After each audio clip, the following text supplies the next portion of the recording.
Jadi kali ini gue mau melanjutkan video yang kemarin kan judulnya udah 50 soal banget itu, padahal cuma 10 soal kan di dalamnya, sorry.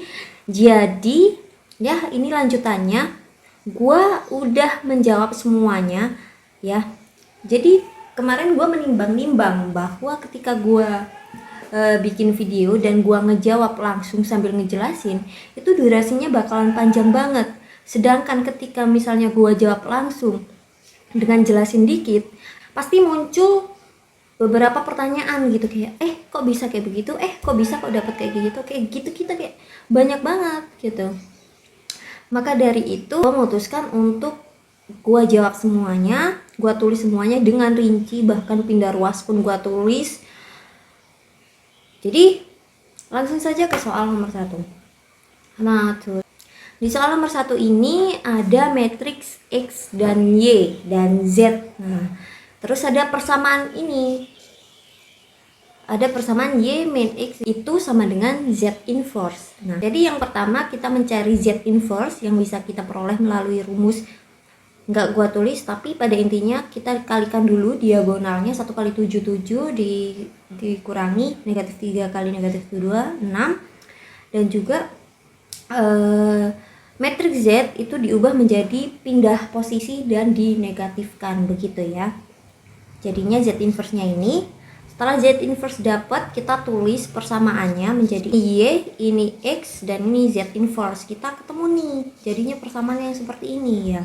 Nah, persamaan seperti ini kita jabarkan, 2 min M min N itu 1, terus 4 min N itu 7. Nah, kita dapat nih ya hasil-hasilnya. Jadi seperti itu.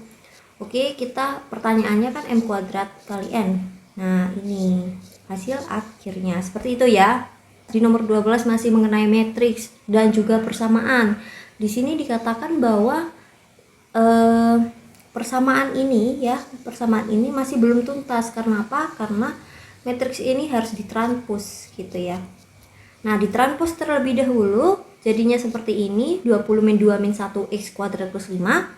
Nah, itu kita tulis persamaannya dari sini nih sama. Jadi X kuadrat itu adalah X tambah 20 begitu ya. Terus 6X itu adalah X kuadrat plus 5. Kita jadi persamaan ini yang pertama, yang kedua jadi persamaan ini.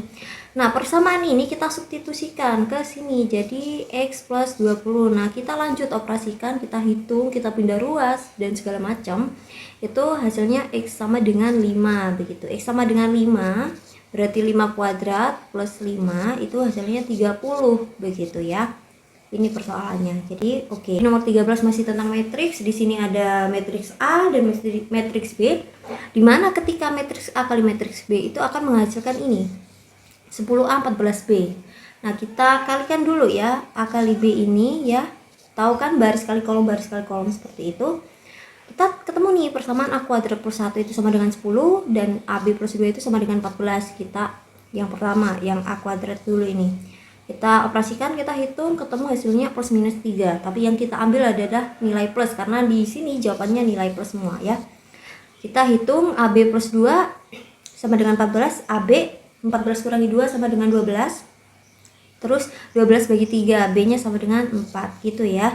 Jadi A kali B itu adalah 3 kali 4, maka hasilnya adalah 12. Nah, di nomor 14 ini gue jelasin dikit mengenai rumusan-rumusan yang harus kalian dapatkan. Di sini ada tips, ada sindemir ya, sindemir, kosamir, tandesa gitu. Jadi ketika ada sebuah segitiga, kita mencari sin kostannya, kita bisa dapat dari pengukuran sisi-sisi segitiga tersebut untuk menghitung sudut gitu ya.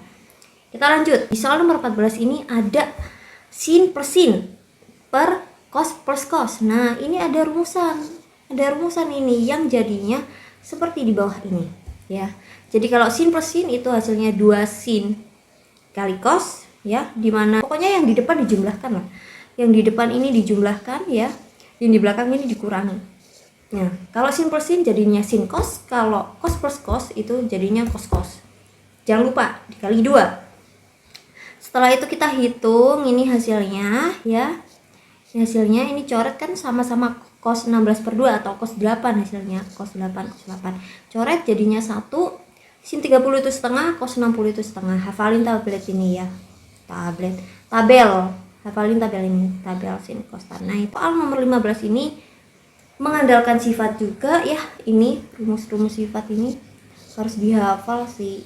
Enggak dihafal juga nggak apa-apa, lu bisa hafalan yang kuadran itu. Dari situ bisa dicari tipsnya sendiri sesuai dengan apa ya, mudah mengingatnya kalian sendiri. Nah, jadi nanti ketemulah rumus gampangnya. Begitu ya. Jadi di sini ada sin pi plus alfa. Pi itu 180 ya. Pi itu 180. Berarti ini 90 gitu ya. Nah, cos samir ini sa sama dengan 1, mir sama dengan 3. Terus dicari nih sisi depannya, sisi D. Nah, itu hasilnya akar 8. Nah, dari sini kita sin demir. Depan itu 8, akar 8, mirnya itu 3, berarti akar 8 per 3. Yang tan desa. D-nya itu akar 8 ini, sa-nya itu 1, jadi akar 8 per 1, hasilnya begini ya. Selanjutnya gitu, kita masuk ke persamaan ini. Kita lihat sin pi plus a itu bisa jadi min sin alfa ya. Terus ini bisa jadi ini.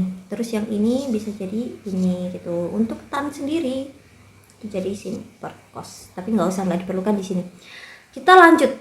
Sin alfanya tadi udah ketemu kan, 2/3+2, dia tinggal dimasukkan ini, disubstitusikan ke sini, terus dirasionalkan karena ada bentuk akar ya. Hasilnya nanti ini dihitung dan pada akhirnya akan menghasilkan akar 2 min 4/12 gitu. Jawabannya adalah A. Nah, di soal nomor 16 ini ada persamaan trigonometri juga nih ya. Nah, kita cari akar-akarnya melalui faktorisasi gitu. Kalau sulit memfaktorisasikan tan x ini, kita ubah misalkan x gitu. X kuadrat plus X negatif 6 gitu. Jadi faktorisasinya adalah 2X min 3 kali X plus 2. Nah, X itu tadi apa? Tan X. Nah, jadinya seperti ini kan. Difaktorisasi akar-akarnya ketemu nih. Tan X1 3/2. Tan X2 sama dengan negatif 2. Kita jadikan ke tan desa. D-nya ini 3 ya, ini D-nya 3, sa-nya 2. Nah, kita cari sisi miringnya dari rumus Pitagoras. Ingat ya, rumus Pitagoras harus dihafal juga tuh. Basic sih itu dari SMP. Ya. Setelahnya kita bisa cari tahu tuh. Nih, pertanyaannya cos kan. Kita cari tahu nilai cos yang pertama ini, nilai cos yang kedua ini. Jawabannya adalah A. Di soal nomor 17 ini diketahui ada persegi panjang A, B, C, D. Gambar dulu lah, nggak apa-apa. Dengan A, panjang AB itu akar 15, panjang AD itu akar 5 gitu. E merupakan titik potong diagonal. Diagonal itu yang miring begitu ya.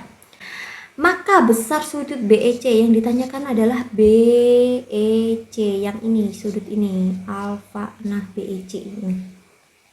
Kita membutuhkan apa? Kita butuhkan panjang ininya kan. Panjang ininya. Ini udah diketahui akar 5. Panjang ininya kita cari tahu berawal dari panjang BD.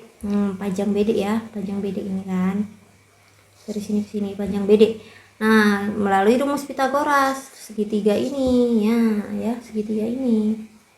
Dihitung hasilnya 2 akar 5.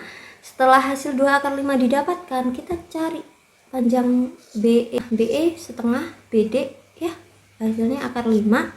Nah, ternyata panjang BE, EC dan BC ini sama semua. Ini sama semua panjang sisinya. Maka disebut apa? Segitiga sama sisi. Segitiga sama sisi itu udah pasti derajatnya di dalam itu 60. Karena total segitiga itu kan 180 kan total derajatnya sudutnya. Jadi 180 bagi 3 60 seperti itu. Ada soal cerita nih ya. Kebutuhan beras kota A di tahun X itu pada X tahun setelah 2020 itu sebesar ini HX ini. Produksi beras kota pada tahun yang sama sebesar ini ya.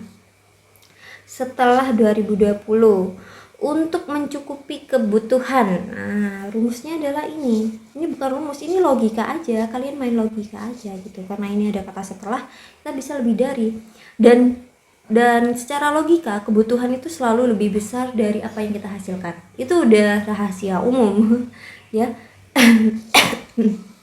Kita masukkan persamaannya. Setelah masukkan persamaannya, kita hitung pindah ruas, kita sederhanakan menjadi x kuadrat min x min 110. Terus kita faktorisasi, di situ ditemukan bahwa x sama dengan 11 dan juga x sama dengan negatif 10. Karena ini berupa bentuk tahun itu tidak ada yang negatif, maka ini tidak bisa negatif 10. Bisanya 11. Nah, x lebih dari 11 itu berapa? 12. Maka 2020 tambah 12 sama dengan 2032. Begitu ya. Selanjutnya ke soal nomor 19. Di sini ada 11 siswa ya. Ada 11 siswa nih mengikuti tes. Guru mengumumkan bahwa rumus jangkauan jangan lupa adalah rumus nilai tertinggi, nilai max dikurangi nilai terendah gitu. Adalah 15 jangkauannya. Jika diumumkan 3 siswa, 3 100, 1 siswa 96 memperoleh, terus 3 siswa lagi 90, 2-nya 86. Nah, 2, 3, 1, 3 ini sisa 2, 2-nya nggak diketahui. Nah, berarti kita kan nggak tahu nih nilai minimalnya berapa. Kita melalui rumus jangkauan hasilnya 85. Di sini nilai minimal tuh udah diketahui 85. Otomatis ini enggak kan? Karena ini jadi nilai minimal, sedangkan 84 bukan nilai minimal. Jawabannya C. Seperti itu ya. Tuh, di soal nomor 20 ini udah main peluang, permutasi, kombinasi gitu lah. Ya. Diketahui ada angka dari 1 sampai 9. Enggak 1 sampai 9, ini 8 enggak ada ya. Ya, ada 1 sampai 7 dan 9. Nah, diambil 5 anggota secara acak. Peluang terambilnya 5 anggota tersebut berjumlah genap adalah, di sini ada 3 kejadian, 3 kemungkinan kejadian. Jadi kejadian pertama itu genapnya 1, 2 doang. Kita coba genapnya 2. Kita coba genapnya 3. Kenapa kita cuma mencoba 1, 2, dan 3? Karena jumlah nilai genapnya itu cuma 3. Ada 3 bilangan genap doang gitu, kecuali 4 kita coba 4. Tapi setelah dihitung, kemungkinan terambil 2 genap itu tidak menghasilkan 5 bilangan terambil dengan 2 bilangan genap di dalamnya itu tidak menghasilkan bilangan genap jika dijumlahkan. Maka kejadian ini nggak bisa dicoret. Cuman ada kejadian 1 dan kejadian 3. Jadi kemungkinan 1 adalah kejadian 1 dan kemungkinan 2 adalah kejadian 3. Nah, kita langsung ke rumus kombinasi di sini. Kemungkinan 1 hanya 1 bilangan genap ya kan, kemungkinan 2 hanya 3 bilangan genap gitu. Jadi ganjilnya itu adalah sisanya ya. 4 ini 2. Kita hitung-hitung kombinasinya, hasilnya ini 15 dan ini 10, dan total kemungkinan 5 bilangan acak yang terbentuk adalah 56 ya. Total kemungkinan NS gitu. Jadi peluang terambilnya dengan ketentuan tersebut yang di soal ini itu kita hitung dengan ini ya. Hasilnya 25/56 gitu. Jadi kemungkinan 1 dan kemungkinan 2 ditotalkan banyaknya. Di nomor 21 nih, dari angka 0 sampai 9. 0 sampai 9 itu ada berapa bilangan? Ada 10 bilangan. Ya, ada 10 bilangan. Dibentuk bilangan ratusan. Bilangan ratusan itu ada 3 bilangan. Ya, butuh 3 bilangan.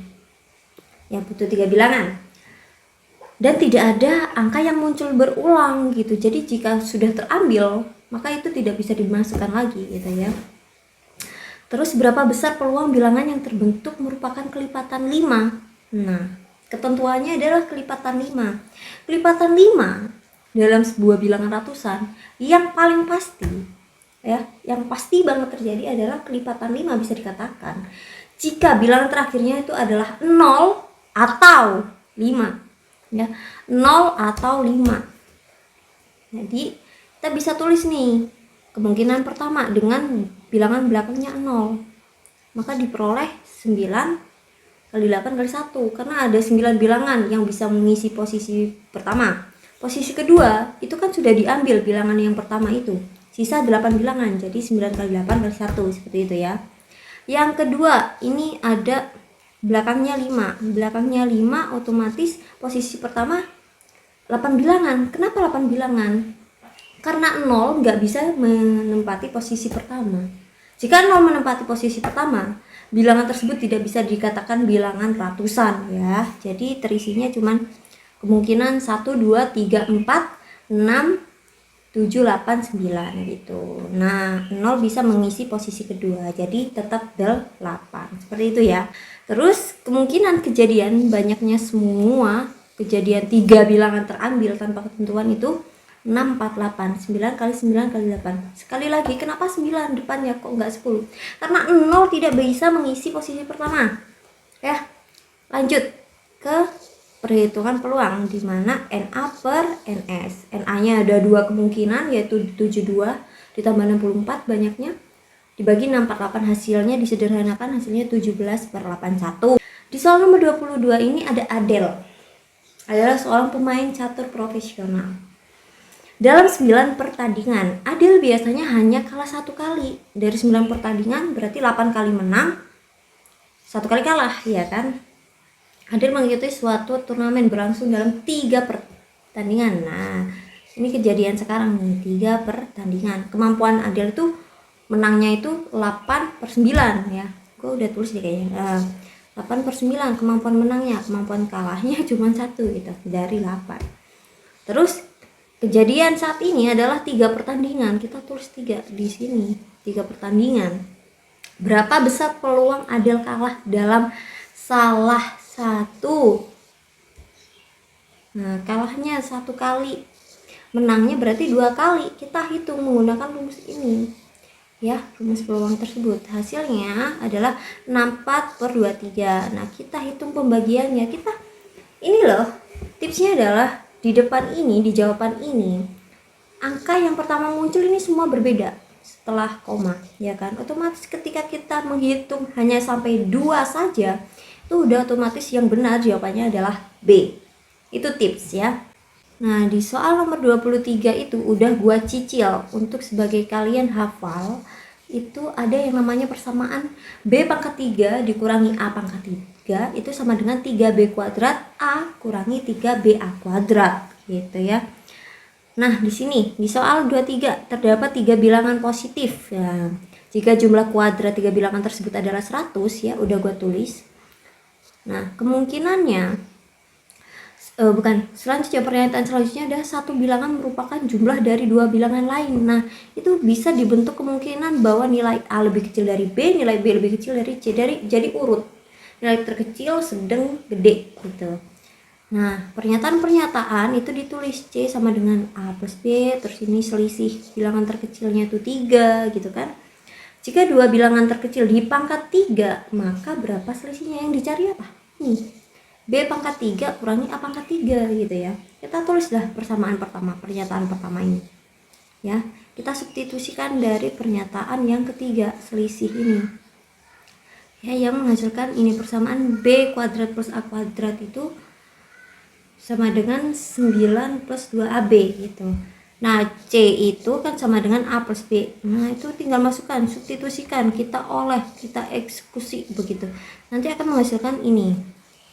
Ya, setelah menghasilkan itu kita hitung yang ini. Ya, kita substitusikan dari sini ke sini. 2 ini disubstitusikan. Ya kan, A plus B kuadrat kan udah diketahui nih, 9 plus 2AB kita masukkan ya. Kita hitung ketemu AB-nya sekian. Nah, AB udah ketemu. Kita masukkan persamaan ini gitu. Jadinya ini hasilnya 1, 2, 3. Iya benar. Di soal nomor 24 ini ada suatu barisan geometri yang terdiri atas 4 suku. 4 suku dengan rasio setengah, R sama dengan setengah ya. 4 suku, N-nya sama dengan 4. Ini buat yang geometri. N geometri. Suatu barisan aritmatika ada 3 suku, berarti ini N-nya 3 yang aritmatika. Dengan bedanya belum diketahui B. Jumlah semua suku barisan geometri ternyata sama nih dengan jumlah semua suku barisan aritmatika, yaitu bernilai 1 ya. Jika suku pertama barisan geometri tersebut sama dengan suku ketiga barisan, nah suku pertama barisan geometri itu sama dengan suku ketiga, maka A di geometri itu sama dengan gini, A geo itu sama dengan U3 aritmatika. Nah, maka nilai B adalah gitu. Kita tulis nih dari jumlahnya ini, penjumlahan geometri dulu. Kita tulis, kita hitung, set ketemu ini A-nya. Nah, A ini kan sama dengan U3 gitu ya. Maka U3-nya 8/15 gitu. Selanjutnya kita butuh apa? A dari aritmatika belum diketahui. Kita masukkan nih ke rumus ini. Karena U3 udah diketahui, maka kita ambil S3. S3 kan udah sama dengan 1. Kita hitung bla bla bla bla bla bla bla bla bla. Ketemu nilai A di aritmatika itu 2/15. Yang ditanyakan adalah B di aritmatika. Kita masukkan ke rumus ini. Ketemu hasilnya 3/15. Begitu ya. Di soal nomor 25 ini ada suatu deret aritmatika mempunyai beda 2 dengan jumlah 15. Suku pertamanya adalah 150. Ini gue udah tulis S15 itu 150. Dan B-nya adalah 2 gitu. Maka jumlah 6 suku pertamanya berapa? Yang ditanyakan adalah S6. Ya, berapa? Kita hitung, kita masukkan ke rumus ya. Dengan ini N, set ketemu, nanti A-nya ketemu, bedanya kan udah ini 2 ya. A-nya ketemu, kita langsung masukkan ke S6. Ini gampang sih ya. Hasilnya adalah 6 kayak gitu ya. Di soal nomor 26 ini ada deret nih, deret aritmatika dengan bentuk logaritma. Nah, bentuk logaritma. Deret aritmatika itu sudah ada ciri khas jika nilai bedanya itu bisa didapatkan dari suku 2 kurangi suku 1 atau suku 3 kurangi suku 2 atau suku 4 kurangi suku 3, kayak begitulah. Bedanya bisa didapat dari situ. Nah, dari persamaan itu kita peroleh 2U2 sama dengan U3 plus U1. Nah, kita masukkanlah ini. Ini kan U1, ini U2, ini U3 kan. Nah, kita masukkan. Kita hitung, kita operasikan. Nah, ketemu persamaan itu gitu. Nah, persamaan ini, nah ini kita bisa ambil lognya dihilangkan. Iya, elah. Lognya dihilangkan, kita ketemu X. Kita ketemu X. Setelah X-nya ketemu, kita masukkan nah di sini. Untuk X 1/5 dan untuk X sama dengan 5, kita masukkan ke persamaan logaritma itu. Nah, untuk X 1/5 ternyata itu bukan merupakan deret aritmatika karena sama 16/5 semua dari suku 1 sampai suku 3. Nah, untuk X sama dengan 5 itu ternyata menemukan perbedaan.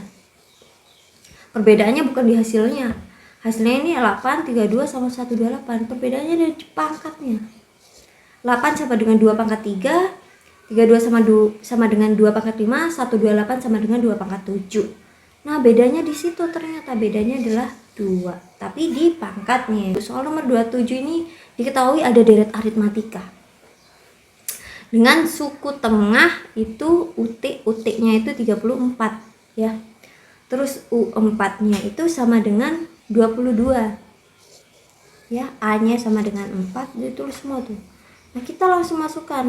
Yang tidak diketahui adalah bedanya dari U4 gitu. Dari U4. Berarti kita langsung masukkan, ini adalah N-1 ya, 4-1 sama dengan 3 begitu. Kita ketahui bahwa B itu sama dengan 6 pada akhirnya. Setelah diketahui B, ya kita ini lihat suku tengahnya itu suku keberapa, T-nya itu berapa. Diketahui bahwa T-nya ternyata juga 6. Langsung kita masukkan, berarti jumlah deret aritmatikanya itu berapa suku totalnya. Hasilnya 11. Gitu. Jadi jumlah semua suku kita bisa hitung dari rumus ini. SN N kali UT gitu. Hasilnya 374. Begitu. Nomor 28 ini ada persamaan akar-akar nih. Ada persamaan akar. Kita cari titik-titik nih, mulai mencari titik-titik gitu yang memenuhi, himpunan yang memenuhi kayak gitulah. Terus kita dulu syarat akarnya ya. Ini adalah titik pertama yaitu X sama dengan 6 ya. Terus yang kedua kita cari dari persamaan ini. Dan didapatkan bahwa X sama dengan -3, X sama dengan 2. Nah, untuk menghitung daerah hasil yang mungkin, itu kita tinggal masukkan untuk X sama dengan 6, itu hasilnya apa? Positif kah, negatif kah, memenuhi kah atau tidak. Ternyata ini memenuhi, yang ini juga memenuhi, ini tidak memenuhi gitu. Karena 6 tambah 3 itu kan akar 8. Akar 8 itu bukan lebih kecil dari negatif 3, tapi lebih gede dari negatif 3, jadi tidak memenuhi. Jadi yang memenuhi ini doang nih yang memenuhi ya. Kalau nggak percaya bisa ditambah untuk X sama dengan 4 atau X sama dengan 0 begitu ya. Nah, di nomor 29 ini adalah materi turunan di bagian persamaan kuadrat itu. Jadi kita mencari nilai minimum. Ya, minimum relatif. Minimum kita membutuhkan turunan pertama. Turunan pertama diperoleh nih, sederhananya begini. Nah, kita langsung sama dengan kan 0, ketemu persamaan ini ya kan. Persamaan ini kita olah, hitung, ketemu X ya. Ini 3/2. Ya. Nih, yang ditanyakan bukan nilai minimum, tapi yang ditanyakan adalah di X. Nanggung banget, di X manakah gitu. X-nya udah ketemu, berarti nggak usah dilanjut. Udah sampai sana aja. Selanjutnya, di soal nomor 30. Soal nomor 30 ada nih A, merupakan himpunan semua nilai C gitu. Ada persamaan ini. Ya. Semoga pertanyaan ini nggak muncul karena jawaban ini rancu banget. Semoga pertanyaan ini nggak muncul karena beberapa jawaban juga dikatakan benar gitu. Jawaban yang lain. Kita ambil substitusi eliminasi, kita peroleh nilai C-nya sama dengan 1, begitu ya.